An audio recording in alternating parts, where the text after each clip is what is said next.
नमस्ते भारत, आप देख रहे हैं WH न्यूज़ और IBM TV9। मैं विजय कौशई। इस वक्त मैं नागपुर के संविधान चौक पर हूँ और नागपुर के संविधान चौक पर आप देख सकते हैं ऑटो यहाँ से कतार से लगे हैं। आप पूरे ऑटो बताइए, पूरा ऑटो देखिए, बहुत पूरा लाइन बताइए। पूरे जो ऑटो जो है यहाँ पर संविधान चौक पर पूरे ऑटो आए हैं और ऑटो संगठन की ओर से मैं बताना चाहूँगा, टाइगर ऑटो रिक्शा संगठन नागपुर की ओर से यहाँ पर एक दिवसीय जो है धरना आंदोलन यहाँ पर शुरू है। उनकी विविध मांगे हैं, आप देख सकते हैं यहाँ पेंडाल पे जो है टाइगर ऑटो रिक्शा संगठन की ओर से धरना आंदोलन चल रहा है। विलास भालेकर जो है इनके नेतृत्व में ये धरना आंदोलन चल रहा है। ऑटो रिक्शा चालकों की मांगे हैं कुछ, उन मांगों के ऊपर में ये जो धरना आंदोलन नागपुर में ये शुरू है और तमाम महाराष्ट्र में ये आंदोलन भी जारी है।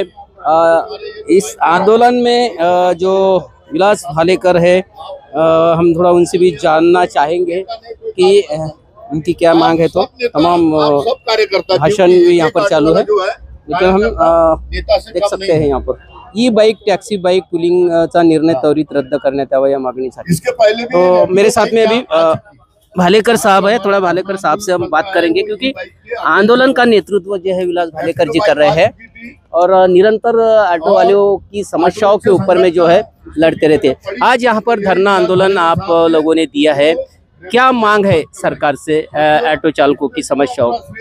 हम सरकार से मांग नहीं रहे,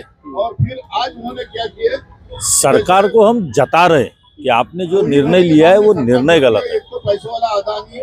एक गरीब को दूसरे गरीबों से लड़ाने वाला निर्णय ये जो सरकार ले रही है, ये कोई गरीबों के हितों की सरकार है ऐसा मुझे नहीं लगता। एक तरफ इस नागपुर शहर में नहीं तो पूरे महाराष्ट्र में इस सरकार ने गरीब बेरोजगार लोगों को हम रोजगार देते हैं इस नाम पर ई रिक्शाओं का वाटप किया, ई रिक्शा लोगों को दी, और दूसरी तरफ ऑटो रिक्शा चालकों का व्यवसाय खत्म करने का काम किया। यानी एक गरीब को ई रिक्शा देके दूसरे गरीब का व्यवसाय खत्म करके एक गरीब को व्यवसाय देना, ये कहाँ का न्याय है? और ये सरकार कहती है कि हम नए रोजगार दे रहे हैं। व्यवसाय किस तरह से खत्म हो गया? वही तो बता रहा हूँ मैं। ये सरकार जो बोलती है कि हम नए रोजगार उत्पन्न कर रहे हैं, ये कैसे उत्पन्न कर रहे हैं? एक का रोजगार खत्म कर रहे हैं और दूसरे को रोजगार दे रहे हैं, ये कहाँ से रोजगार उत्पन्न कर रहे हैं? सरकार के पास कोई स्पष्ट नीति नहीं है, सरकार के पास कोई स्पष्ट नियोजन नहीं है, जिसका खामियाजा ना इस महाराष्ट्र की गरीब जनता भुगत रही है और उस गरीब जनता में ऑटो रिक्शा चालक पीसा जा रहा है। आज इस सरकार ने ऑटो रिक्शा चालकों के ऊपर जिस तरीके से ई रिक्शाओं का बर्डन लाके डाल दिया, उसी तरह इलेक्ट्रॉनिक ऑटो रिक्शा डाल दी, जिसको मीटर तो दिया पर परमिट नहीं दिया। भाई हमारा मानना है कि हमारे ऑटो रिक्शा को आपने मीटर दिया, हमको परमिट दिया, हमको फिटनेस दिया, हम हर साल ऑटो का अपना फिटनेस करते हैं, हर साल हम अपने ऑटो का इंश्योरेंस भरते हैं, हर 5 साल में हम अपने ऑटो रिक्शा का परमिट रिन्यूअल करते हैं। इन सारी प्रक्रियाओं में हमारा हर साल का 10 से 15 हजार रुपए के आसपास हम सरकार को रेवेन्यू देते हैं। अब सरकार को अगर 15 हजार रुपये हम महीने का साल का रेवेन्यू देते हैं, आज पूरे महाराष्ट्र में 12 साढ़े 12 लाख ऑटो रिक्शा चालक है। आज पूरे महाराष्ट्र में से करोड़ों रुपए का रेवेन्यू हम इस सरकार को देते हैं।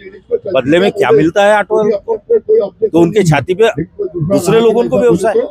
तो हमारे ऊपर अगर आप जिस तरीके से बंधन लगाते हो और हमको कहते हो कि आपको 3 सीट पे ही चलना है, तो हमारे लिए जब परमिट 3 सवारी का दिया है, तो जिस तरीके से आपने इलेक्ट्रॉनिक ऑटो रिक्शा को दिया है तो उसको भी परमिट देना चाहिए। आपने ई रिक्शा दिया है तो उसको भी आपने परमिट देना चाहिए। आप एक तरफ बगैर परमिट के ऑटो रिक्शा और ई रिक्शाओं को चलाने का प्रावधान रखते हो और दूसरे तरफ हमारे ऊपर सारे बंधन लाद देते हो। ये न्याय संगत नहीं है, जिसके खिलाफ हम लोग ये आंदोलन कर रहे हैं। साथ साथ अभी हाल ही में सरकार ने एक निर्णय लिया है कि जिसके तहत महाराष्ट्र में सरकार खुद का ऐप बना के ई टैक्सी बाइक और ई बाइक पुलिंग, ये सिस्टम सरकार महाराष्ट्र में लाने जा रही, जिसका खामियाजा ऑटो रिक्शा चालकों के परिवार पर पड़ेगा। आज एक 2 व्हीलर आप टैक्सी में अगर देते हो और बाइक पुलिंग का अगर अधिकार आप महाराष्ट्र में लोगों को देते हो, तो आज जिसके पास में खुद की बाइक है वो भी इंसान वो ऐप को डाउनलोड करेगा और उस ऐप के माध्यम से वो बताएगा कि मुझे आज मैं यहाँ से यहाँ तक जा रहा हूँ, अगर किसी को जाना हो तो मेरे साथ जुड़ जाइए, मैं आपको शहर में छोड़ दूंगा। अगर इस तरीके से हर बाइक वाला अगर ये व्यवसाय करने लगा तो ऑटो रिक्शा की आवश्यकता क्या है? महिलाओं के दृष्टिकोण से अच्छा है क्या फिर ये बाइक? मेरे नजर में और मुझे ऐसा लगता है कि महिलाओं की तो सुरक्षा बिल्कुल ही नहीं है इसमें। क्या ई बाइक पर या बाइक पुलिंग पर महिलाओं की सुरक्षा की जवाबदारी सरकार ले रही है क्या? ये सरकार ने जवाब देना चाहिए। अगर रात बेरात एक आधी महिला अगर ई बाइक पर जाती है और उसके साथ अगर कुछ दुर्व्यवहार होता है तो उसकी जिम्मेदारी कौन लेगा? आज ऑटो रिक्शा में अगर पैसेंजर जाता है उसके साथ अगर कुछ दुर्व्यवहार होता है तो उसके ऊपर कार्रवाई की जाती है। ये हमने देखा है। हमने ये भी देखा है कि दिल्ली में जैसे शहरों में, नोएडा जैसे शहरों में कई महिलाओं के साथ में अभद्र व्यवहार हुआ। क्या हुआ वहाँ? कई लोग महिलाओं के साथ में गलत तरीके से व्यवहार किया गया। क्या किया है सरकार ने? तो ऐसे समय में सरकार ने ई बाइक को रद्द करना चाहिए और बाइक पुलिंग का परमिशन जो दे रही है उसको रद्द करना चाहिए और गरीब जो जी रहा है उसको जीने देना चाहिए। मुंबई में जैसा मुन्ना, मुंबई में मीटर से ऑटो चलते हैं, मगर अभी तक नागपुर में मीटर नहीं है। तो मीटर के लिए आपके क्या राय है? जो मीटर में आना चाहिए या नहीं आना चाहिए? मीटर के बारे में, खास करके मीटर के बारे में हमारी खुद की यहाँ के प्रशासन से, आरटीओ हो चाहे ट्रैफिक डिपार्टमेंट हो, हमने इन दोनों डिपार्टमेंटों को लगातार इस बारे में आगाह किया है कि हम चाहते हैं कि नागपुर में ऑटो रिक्शा मीटर से चले। पर देखने में यह आया है कि यहाँ के पुलिस डिपार्टमेंट इतना भ्रष्टाचार में लिप्त है, आरटीओ विभाग इतना भ्रष्टाचार में लिप्त है कि उनको लगता है कि अगर ऑटो रिक्शा मीटर से चलने लग गया तो नागपुर में जो ओवर सीट में ऑटो चल रहा है उसकी जो मलाई इनको मिल रही है वो नहीं मिलेगी। हम चाहते हैं कि नागपुर में ओवर सीट बंद हो, ऑटो रिक्शाओं में 3 ही पैसेंजर जाए। अगर ऑटो रिक्शा मीटर से चलता है तो नागपुर शहर के लोगों को भी राहत मिलेगी, ऑटो रिक्शा चालकों को भी 8 घंटे के ऊपर व्यवसाय करने की आवश्यकता नहीं पड़ेगी, ऐसा हमारा मानना है।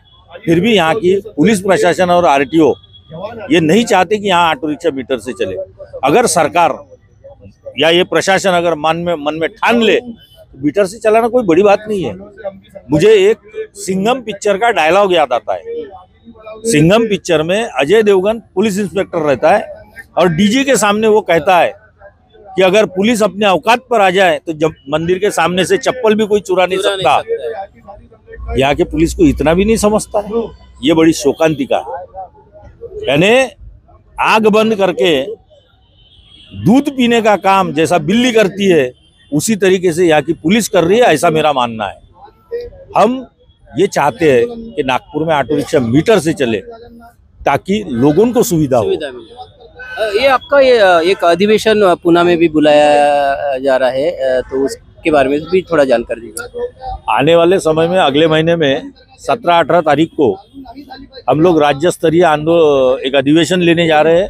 जो अधिवेशन हमारा पुणे में, पुणे जिले के अंतर्गत ये अधिवेशन होने जा रहा है, जिसकी हमने 17 और 18 तारीख ये डिक्लेयर की है। जल्दी उसके बारे में हम आपको उसकी पूरी जानकारी भी देंगे। तो निश्चित ही दोस्तों, ये जो नागपुर के संविधान चौक पर ये आंदोलन चल रहा है और तमाम जो ऑटो चालक है यहाँ पर जो धरना आंदोलन में शामिल हुई है। अभी जो है बताया है, जो इनके नेता है विलास भालेकर जी, उन्होंने बताया है कि जो मांगे जो ऑटो की जो सालों से किए जा रही है, लेकिन वो पूरी नहीं हो रही है। जो ये रिक्शा जो लाया गया है, जिसके कारण जो ऑटो चालकों के ऊपर में उसका परिणाम हुआ है। एक तरफ में सरकार रोजगार दे रही है और दूसरे तरफ में सरकार रोजगार जो है वो खींच रही है। ये कुछ सरकार का ठीक नहीं है। और ये बाइक भी यहाँ पर आने वाली है, वो भी किस तरह से धोखादायक, वो भी निश्चित रूप से वो भालेकर जी ने बताई है। तो निश्चित रूप से सरकार भी ऑटो वालों के समस्याओं के ऊपर में ध्यान दीजिए और जो उनकी समस्या है वो हल करने की कोशिश करे। तो देखते रहिए WH न्यूज़, IBM TV 9। धन्यवाद, नमस्कार. दुसरी गोष्ट अशी आहे की